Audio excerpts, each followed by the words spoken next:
Good morning, good afternoon, or good evening, whatever time of day it is. Welcome to the latest Travel Technology Investment Trends podcast from Amadeus. And my name is Martin Cowan. I'm a contributing editor for Amadeus, and I'm the host of today's podcast, in which we're going to be talking about hospitality. We're going to be focusing on the current state of play in the hotel technology landscape. We're going to be referencing some of the findings from the Amadeus research into their technology spend. We're going to be explaining the connection between these tech spend decisions and today's guest expectations. And we're going to throw in some real world and personal experiences as well. So let me introduce my guest on today's podcast. It's Maria Taylor, who is, and let me get this right, she is Senior Vice President of Marketing, Partnerships and Commercial Operations for Hospitality for Amadeus. Hi, Maria. Hi, Martin. Great to join you on the podcast today. Yeah, just briefly, what does the Vice President of Marketing, Partnerships and Commercial Operations for Hospitality do on a day-to-day basis? So having four, and we will add ESG as well. So I ESG, also apologies, you need a new business card. It just didn't fit on the business card. Look, I moved into this role in January this year, and actually I'm Australian, you can probably tell from my accent. But I spent the last 16 years in Singapore, and I moved to Madrid earlier this year to start this role. So it's a really exciting role because it has lots of differences across the organisation. So I work across the whole of our hospitality organisation and all our products. Great. So perfect person to talk about technology investment, Absolutely, spending trends then. Okay, so let's get going. So there's a lot going on in hospitality. There's a lot going on in technology. There's a lot going on in hospitality technology. And I'm assuming anybody listening in to this has heard about AI, generative AI. You know, arguably it's the most transformative technology of our lifetime. But I don't know, there's been a shift recently that I've noticed, you know, looking at the hospitality technology space from the outside. There seems to have been a shift recently. And that's the sort of the realization that artificial intelligence is only as good as the data that it can feed on. Which is good news, but it's no news to the hotel industry because the hotel industry knows that you need good data for more than just AI. Data, as we know, is relevant at every touch point for every hotel. So anything that we talk about in this podcast is going to have a data angle. So what we'll do is we'll look at the issues and the bigger picture themes and trends and apply data to that as well. So let's start off with probably the most important part of the hospitality industry, which is the guest. You know, without the guest, there's no hospitality industry. So, Maria, can I just ask what guest trends is Amadeus seeing when it comes to how and what guests are expecting from their hotel provider? We're looking in terms of the search, shop, book and pay experience before they get to the property. We're looking at the on-property experience, both ways in which both of those processes can be personalized. So what are the challenges that hoteliers are facing and what are the solutions you think are out there in the market? So Martin, in the recent research we did, 85% of hoteliers feels that personalization could deliver incremental revenue and a much better guest experience. Specifically, hotels are keen to offer to the customers what the customer wants without the customers having to ask for it. So customers are expecting hotels or hotel brands that they've stayed in before to know them, know what their preferences are, and then to deliver on those preferences. Now, hotels also need to ensure that any communication, any marketing that they do to the customers is personalized. How often we hear from our customers saying that the marketing they receive from hotels is not relevant to them. And Martin, I'm sure you've got that email that tells you about the great Sunday brunch when you're staying there from Monday to Friday in a hotel. Data underpins all of that. In our integrated booking suite, so that's our iHotelier product that's got a CRM with it and web solutions and media thrown into it. That goes through the whole personalization stage from dreaming about where you're going to stay to selecting your hotel to booking it to when you stay and then to post-stay. It covers the whole journey, but you were talking about data. There's a phenomenal amount of data points under there that hotels need to use and need technology uh, to use successfully. On the marketing side and the personalization side, I've got a really good example with one of our customers, Trans Hotel Bali. If you don't know this hotel, it's a luxurious five-star hotel located in Bali, which is one of my favorite places in the world. And they did a personalized digital media strategy. So we worked with them with their CRM, with their booking engine, with really targeted campaign. And what it led to was a 40% increase in ADR over the prior year and a significant boost to direct bookings coming via their websites than OTA. But that's not possible without having that right data that they can leverage. I mean, it's interesting that you talked about the upstar luxury hotel in Bali. One thing about personalization that I've always found quite interesting is that the extent to which different types of guests have a different expectation on the degree to which their stay will be personalized based on the type of hotel they stayed in. I was recently at WTM. I stayed at the Ibis, very functional. I had no expectation of a personalized experience. It was very functional for me. So is there a way in which does Amadeus have different personalization tools for different hotels depending on, as I said, what degree of personalization the guests are expecting? Yeah, absolutely. And you're right. Yeah. In an economy hotel, there's still personalization requirements. Yeah, if you go and stay that at that Ibis that you stayed at for WTM, and I know Ibis well, I worked with the core hotels for 20 years. You still expect them to remember your preferences, whether that be a queen bed or a twin bed, whether that be a low floor or a high floor.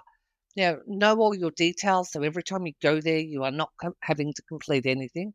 So economy hotels, mid-scale hotels, there's basic requirements that a customer wants.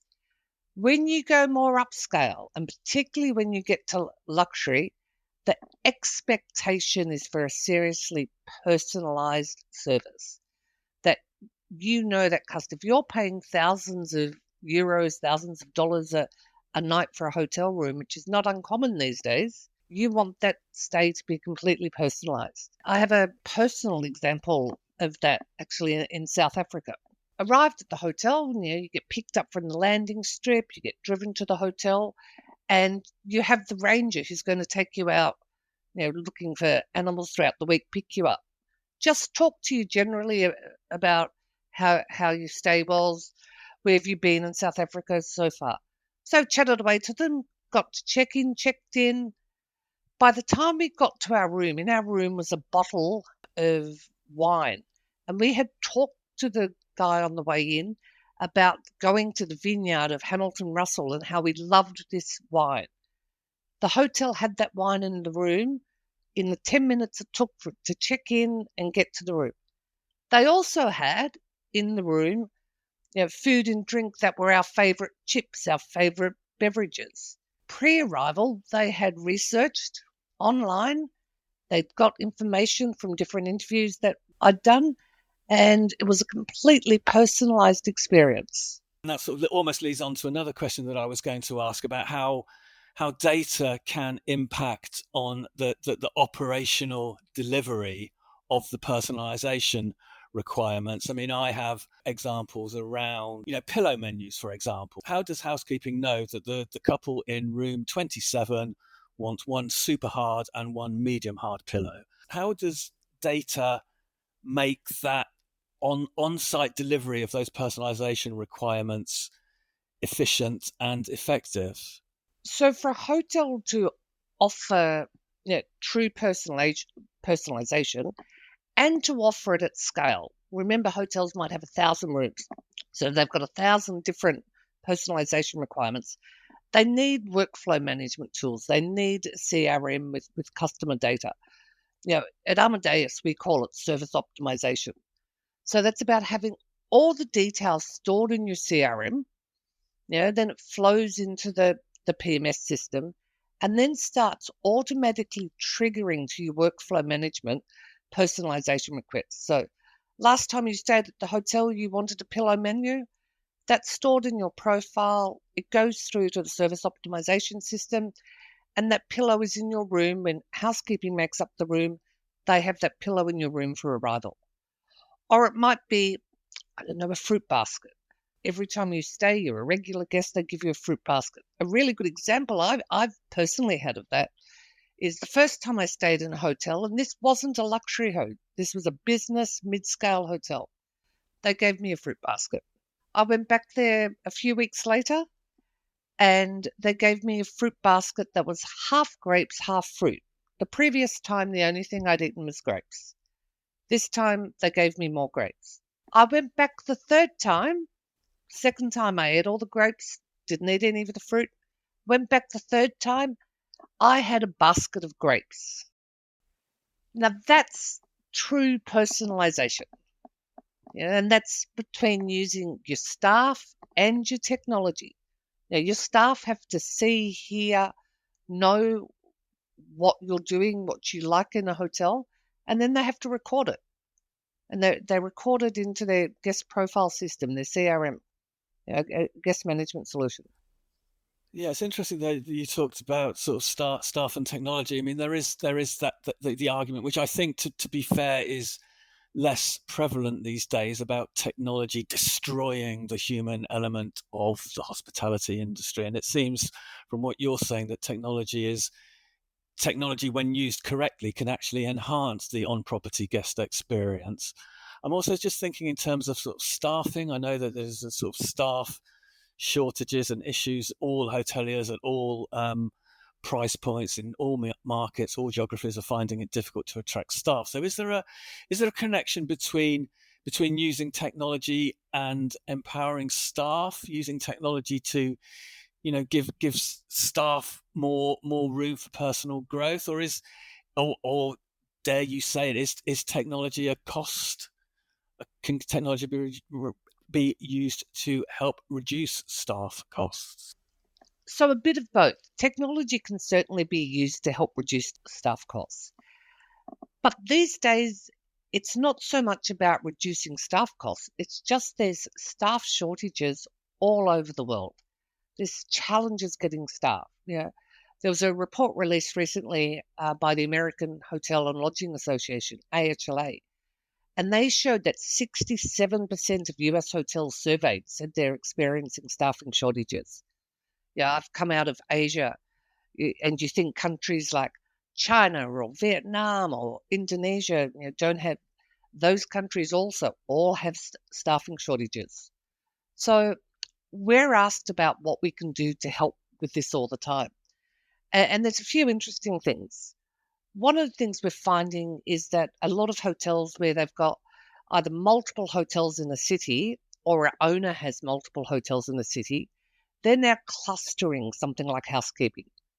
So instead of having 3 or 4 different sets of housekeeping people, they have one set, so they get a bit more flexibility across the hotels. But for that, they need a housekeeping system that then looks at those 4 hotels virtually as one hotel. So they can allocate Maria into the Ibis today, and tomorrow into the Marriott, and maybe this afternoon into the independent hotels. And outsourced housekeeping also uses it. So this clustering ability with housekeeping is really important for the staffing.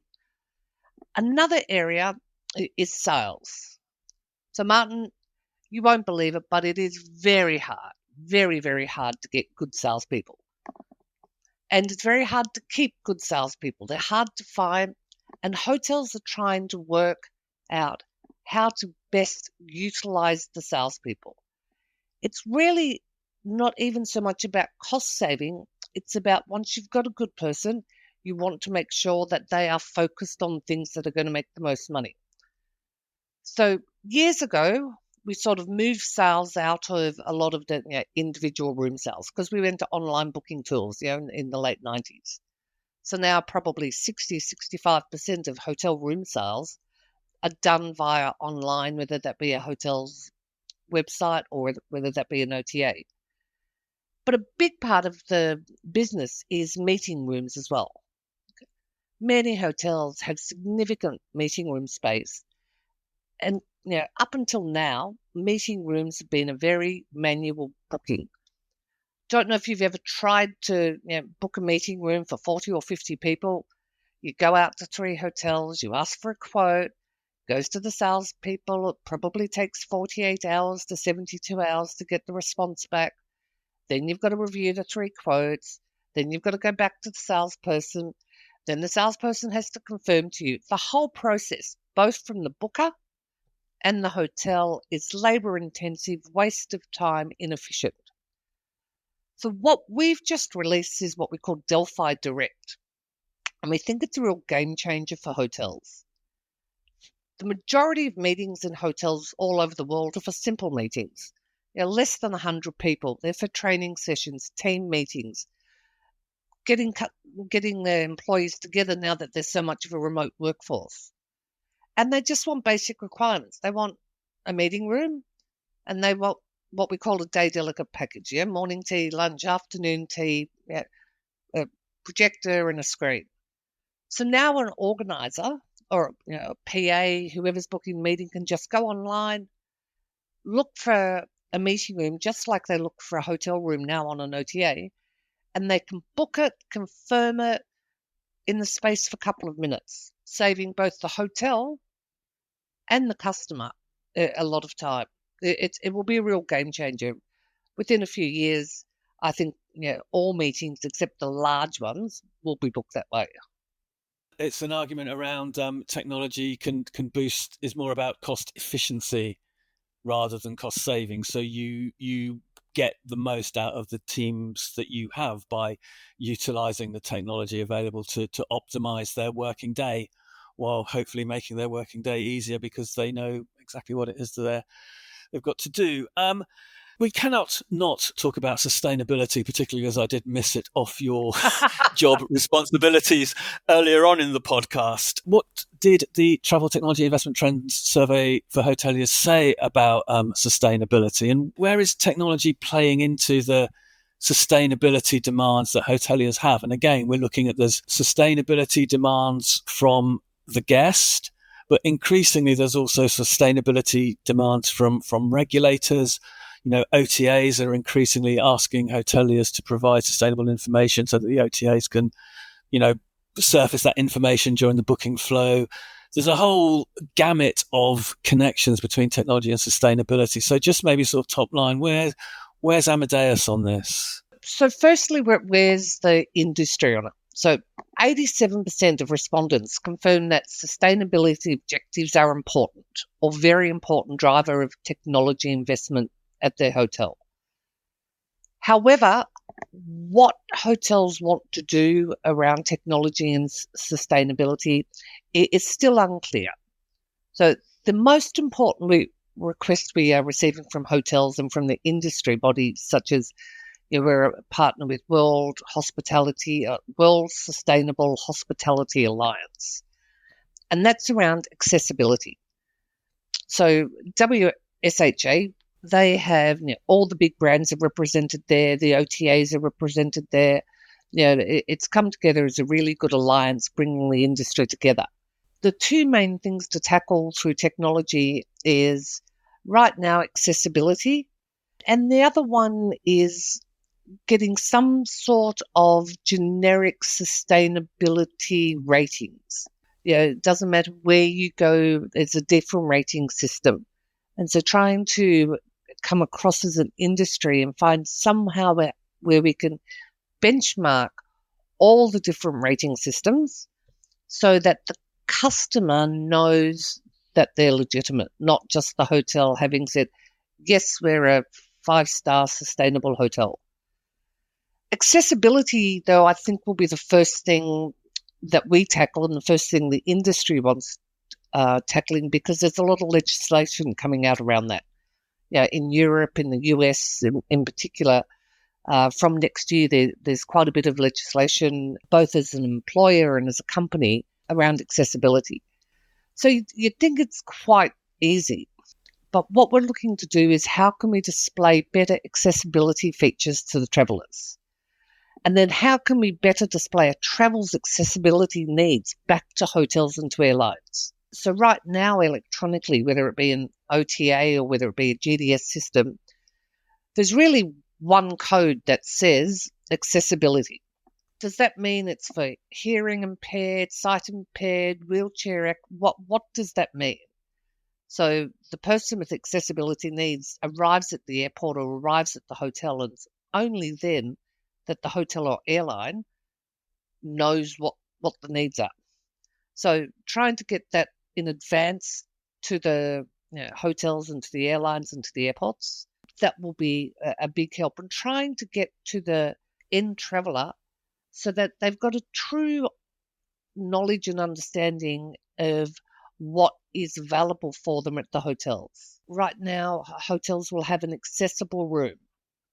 What does that mean? Does it mean it has a shower that's fitted out, or does it mean it's for visually impaired it's set up right, or for hearing impaired it's set up right? That's almost impossible to come across.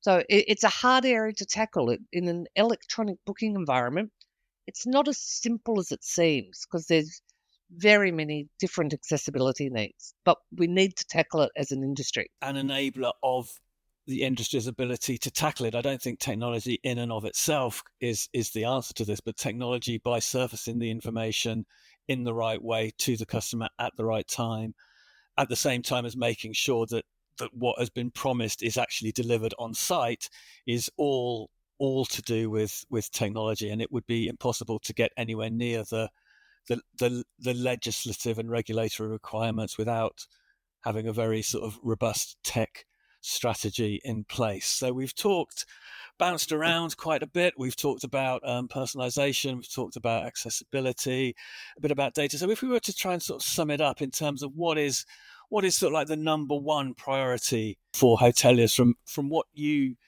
seen on the streets, what the mood music is in the industry, what the research says. I mean, is it possible to just try and synthesize or amalgamate it all into one sort of killer conclusion that people can take away?